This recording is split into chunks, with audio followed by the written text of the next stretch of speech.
about how you did writing. How I began? You know, like if a person wants to write, but like you know what you want to write? You want to write? Then write every day. Okay. You write every day. Okay. You write every day. Okay. You write every day. Okay. You can ask Pat, she's sitting right next to you. There's times I sat at my computer, and I got 3 computers at home. And I would sit at that computer, and sometimes the ideas did not come. And when I'm slow, when I'm writing, like I got a deadline now, I got a book coming out in November in which I got to edit some things on, and I'm just praying the ideas come.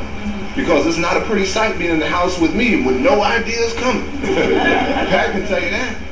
I mean, there was one time on this meditation book, or several times in the meditation book, the ideas just didn't seem to flow. And one time I got up out of the bed at 3:30 in the morning, and Pat heard all this rustling. And she said, "Man, what are you doing?" She cut the light on, and she says, "You're on your knees praying for an idea, aren't you?" I said, "That's right." Write every day. Writing means rewriting. You want to be a writer? You're a writer. You surround yourself with the image of yourself. Why is my book a bestseller? Because I did one thing right? No. My book is a bestseller because I did 90 things right. Besides interviewing all these black achievers, I interviewed 6 best-selling authors, asking them, how do you write a bestseller? I interviewed Charles Garfield, who wrote Peak Performers. I interviewed Harvey Mackay. I interviewed George Gilder, who wrote Spirit of Enterprise. I interviewed Robert Shook. All best-selling authors. And I asked them, how do you write a bestseller? And they told me, and I put it all down on a piece of paper, and I just did. You see, Booker T. Washington says success always leaves footprints. Booker T. Washington said success always leaves footprints.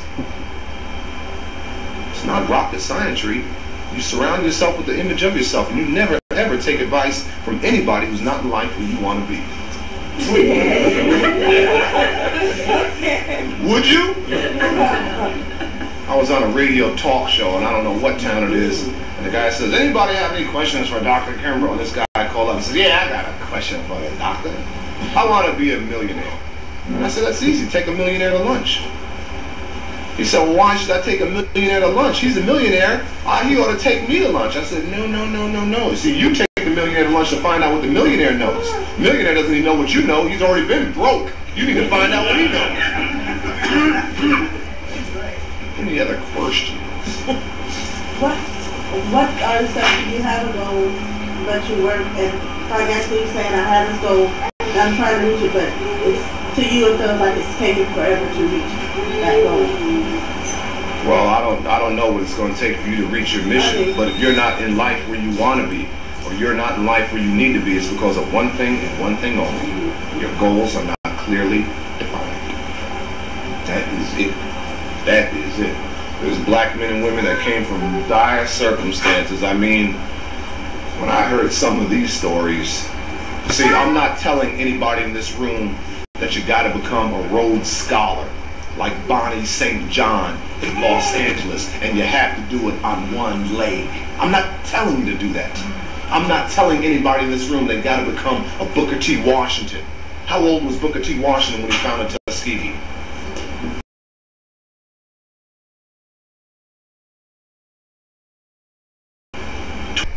Went door to door. Booker T. Washington went door to door and raised. I'm not telling you to do that.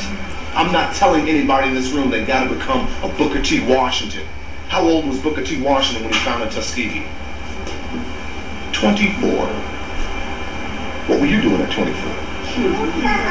And he went door to door. Booker T. Washington went door to door and raised $6 million. I'm not telling you to do that.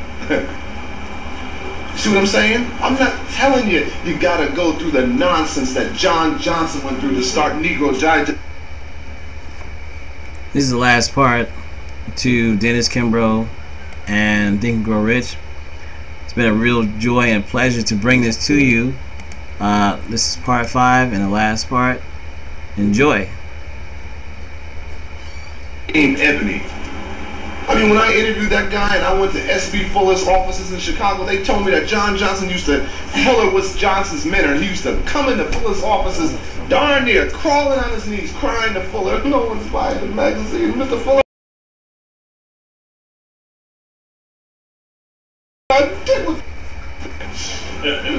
see, A.G. Gaston did the same thing to me. After I got through spending a day with A.G. Gaston, tears just came out of my eyes because of my financial situation. And I was cutting off my tape recorder and putting my papers into my briefcase, and Mr. Gaston said, "Young man, what in the world is wrong?" And I told him all the things that I was. I said, "Mr. Gaston, I wouldn't blame my wife if she left me. I don't have any money and this and that." So he hands me a Kleenex from behind his desk. He says, "Tell me when you're through." I tell you what I'm doing. You didn't hear what I said, Mr. Gaston. He said, "Young man," he says, "that the successful individual must be tested in the furnace of adversity. Fear not, young man. Keep doing what you're doing. But if you are satisfied with where you are in life, then step aside for the man who isn't." Brother, I straightened up. Any other questions? I wanted you to... Mo better! I was wondering if you would comment on risk aversion in the black community. Any suggestions on strategies on how we might minimize? Well, sometimes it's risky not to take a risk. See what I'm saying? Sometimes it's risky not to take a risk. I mean, life is risk and reward. Just coming here is one risk. I mean, you can't escape risk. It's how you look at it. You see what I'm saying? Is there a risk aversion? I choose to say not, particularly in the black community. Okay? But there's loads of opportunity. I mean, life is one big risk. And all success is, all opportunity is the creator knocking on your subconscious asking you if you want more. But you must have faith. You must step out there on faith. All my neighbors laughed at me. All of them. I had a 1981 beat up Datsun 510. It was silver when we bought it, turned gray, faded. We used to go to cocktail parties with our neighbors, and everybody would huddle in the kitchen. They would say, "What's gray and black and lies in the grays?" And I was so stupid, I said, "What? It's your car." They ain't laughing now.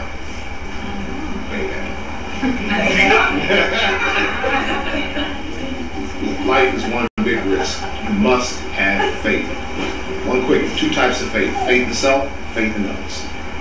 See what I'm saying? Faith in self, faith in others. And what I found out from the achievers that I interviewed, the faith that we so blindly entrust in others, they keep for themselves.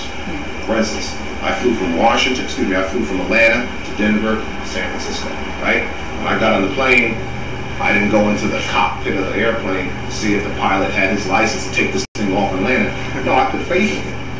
Sometimes I question that faith. We hit some turbulence. I'm staying at the Oakland Park Hotel or whatever. We stay on the 20th floor, right? Get on the elevator, go up the 20th floor. You know, I have the faith that the elevator is going to take us up there. I don't call the hotel and see, what's the last thing this thing's been checked out? See, that's faith that I have that I'm putting in somebody else. We all have that faith. All high-achieving men and women, they keep that faith for themselves. Like Walter Turnbull, the Harlem Boys Choir, he said, "No, I'll pull this off." It took him 25 years. I asked Walter Turnbull what is success. He said, "Hearing the voices of my men." And that brother is mentally tough. It's so quiet in his school, you can go in there and just hear grass from him. As soon as you walk in the Harlem Boys Choir, their head offices, he's got a big sign. "Hats off. Discipline is the key." Last question. It just sounds like you have a lot of spiritual beliefs and you believe